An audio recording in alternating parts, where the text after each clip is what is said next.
I've got a few hours to go before our big event in the Namib Desert. 250 kilometers in the sand dune, self-sustaining, carrying all your own kit with yourself. And I decided that instead of me just sharing with you this week as to how I prepare myself mentally for this event, maybe to check in with one of the ladies I'm taking with. So this is Bronwynne Bird, and last year she joined a program that I've put together called Mentally Tough for Weight Loss, and it was all about how the mind works and weight loss and all of that.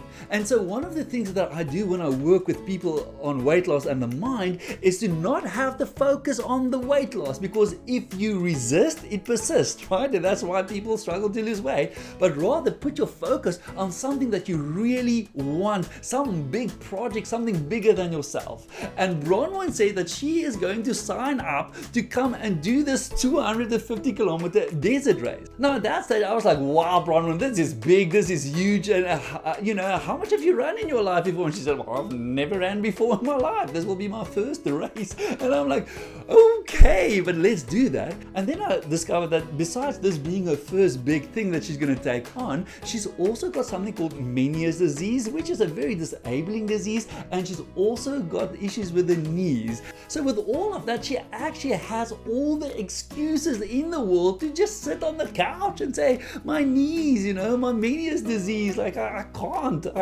But she decided to step up and do this. So what I'm going to share with you next is interview her to hear where she's at mentally as the hours are now coming closer and closer to this event. By the way, if you haven't done it yet, just go to the link below and go and make a 251 Rand a kilometer a donation for the charity that she is representing and running for. That will be amazing. And by the way, a huge shout out to Alexel that decided to sponsor our team. They are a company based in the UK where Bronwynne is coming from. Oh man, and if you have any digital design needs, any digital solution needs, they are the company to contact. All right, so let's listen to Bronwynne.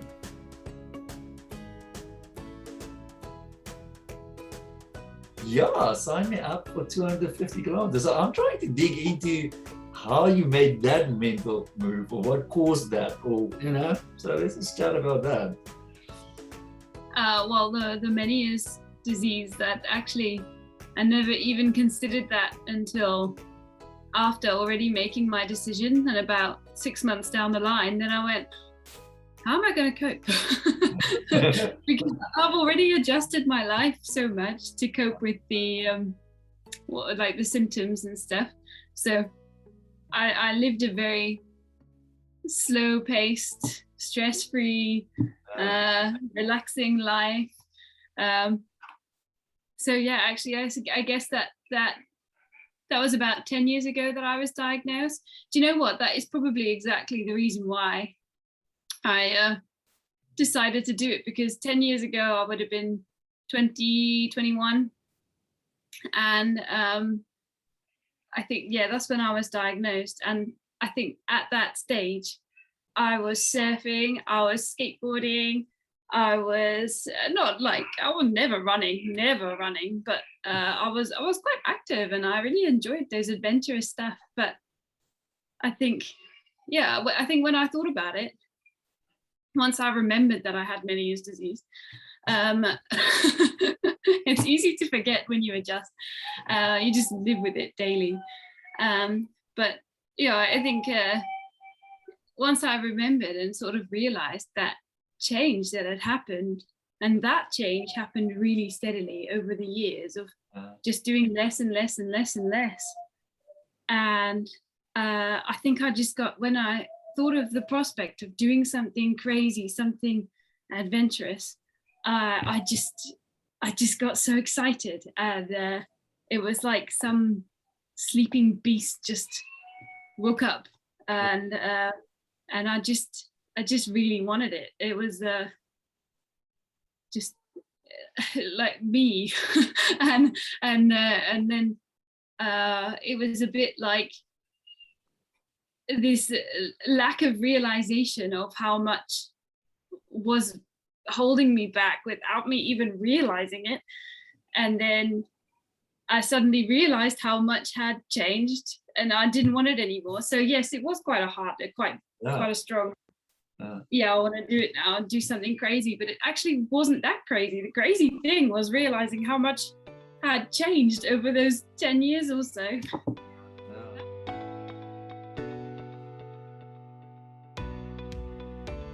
Yeah, so I remember what it was. It was one of the sessions we did it on being a victim, and not victim in the abuse sense, maybe self-abuse, I don't know, but like a victim in the sense of being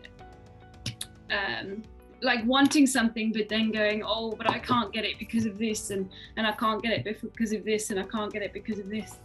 And I never ever considered myself as a victim before in that sense, until you made us aware of it. And then that was the big thing. I think that's why I started putting myself out of my comfort zone, because I thought, no, I really want this.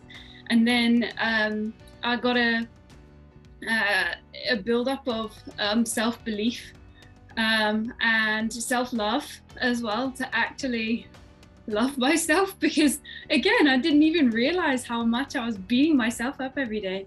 That's why I say that self-abuse, that stuff you're talking to yourself, you're just telling yourself you're not good enough to do all of these things, or that person's better than you, or whatever it is, you'll never be able to do something like that. And I just shut that voice up and just focused on everything that I loved about myself. And it turns out there was more than I thought. I was really happy. Now there's lots, but yeah, there's yeah. So it was the. I think this is also the reason why I found it quite easy to commit. I think, you know, I've never wanted to back out of this race, and I'm sure it's just because I've got that self-belief, and I do believe that it was that victim thing that was huge. That was huge for me, because then it was nothing can get in the way. If you really want this, nothing can get in the way. Nothing is going to stop you. You can do this. It's in your control. There's stuff you can do. So yeah, that was it. The in control, internal, external stuff. That was a huge thing for me. And then I just started going, every time I complained, or every time I shied away from something, I would say, why? why are you complaining? You know, what is it? Is it internal or external? And then I'd fix it, or I would at least be at peace with it, knowing that it's in my control and I can make that choice. And then for like, why am I shying away? That was that awareness of that lack of confidence and that comfort zone. So for this, because I really want to do it, I found it quite easy to push forward, even though there's been elements of doubt. And, you know, when you do go to sign up, you are a bit like, it is definitely like that, but you know, it's nervous. It's still, you know, I don't know what it's going to be like at all, but I feel pretty confident. And yeah, I think Brilliant. even in the race, even in the run, yeah, it's going to be out of comfort zone, but I'm comfortable there now. Yeah, brilliant.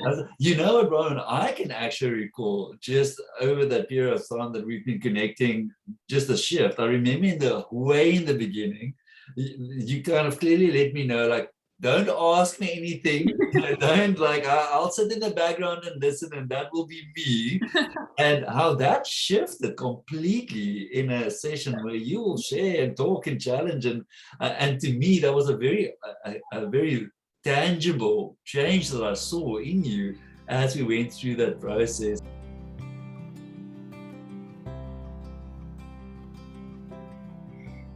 Do you know what?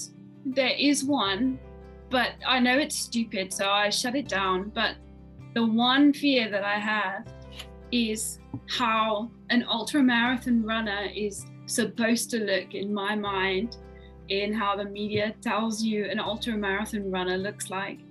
Any ultra marathon runner I've ever seen or on a TV or met. I don't know if I've actually met an ultra marathon runner, but yeah, I don't think I look like an ultra marathon runner, but I also see that as a beauty in this thing that I'm doing and that we're doing. Yeah. I guess I have that fear, that slight self-consciousness that I am going to stick out in the crowd, which I guess no one likes. But I imagine that as the race starts, I'm not going to be in the crowd. So probably. Where's the crowd? I suppose I have a fear on there's so many unknowns, like being in the UK, any temperature above 20 degrees, any temperature above 30 degrees is completely unknown to me. So the heat and how everything handles in the heat, there's so many unknowns which are scary. Like they catch me out every now and then. I get those thoughts like, how am I going to cope with that? And then I just go, you will. When you're there, you will. You just have to, so you will. And then I guess getting lost due to, or like, I really don't want my meniers to get in the way. Like if I get a dizzy spell during the run, that's gonna be quite hard to power through.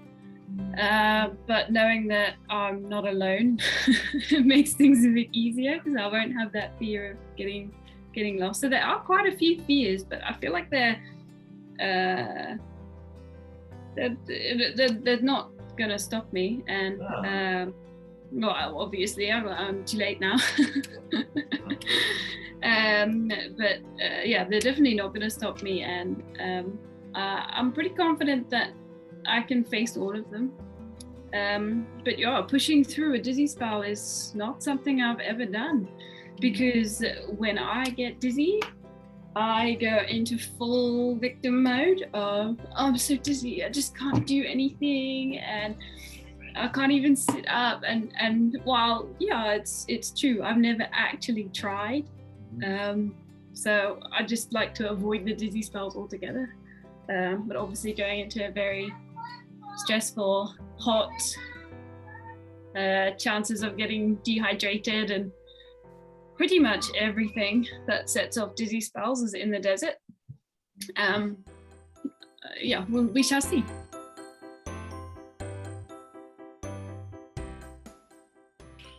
I would ask you why. Why I want to change it, or why it became stagnant?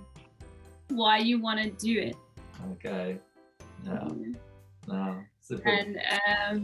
And because well, the why is the thing you cling to. Why you want to do it is the thing that gets you to put your shoes on to go out for a run, even if it's, you know, minus, well, actually we don't get minus here, maybe 2 degrees in the middle of winter, and it's pitch black and raining and windy and everything. What makes you put your shoes on? Will you still want it then? And the why is what gets you there. And then I would say, if you like the why, then, and it's something, say it's running, I would say run to your front door and back. And you'll know that you survived. And then you try maybe running to the end of the straight and back, and then you'll also realize you survived, and then you just take it step by step. So I started going up to the park, feeling very self-conscious in this clothing that I've never worn before, because who does exercise? I just sat on the couch, and people are walking their dogs all around, and I'm going, okay, well, it's 9:30 at night, there's going to be less people, so I'll go now. And then trying to run to just from one roundabout to the next, one place to the next, not far at all. And I'd get there and I'd be like, oh, that was tough. And then I think I would just do one loop and then come home again. And it was tough because my body was not used to running at all. And you mentioned my knees. I had swollen knees as well, because I guess because I'd been sitting so much. And when I did exercise, then my knees, like the pressure or whatever, I didn't have any muscles whatsoever to hold myself up, so my knees started swelling. But yeah, I'm sort of sidetracking now, going back to the start. But it was tiny little steps. And thanks, Bronwynne. That was awesome. Now the next vlog will come from me in Namibia, and then I will take you with us throughout the race. See you soon.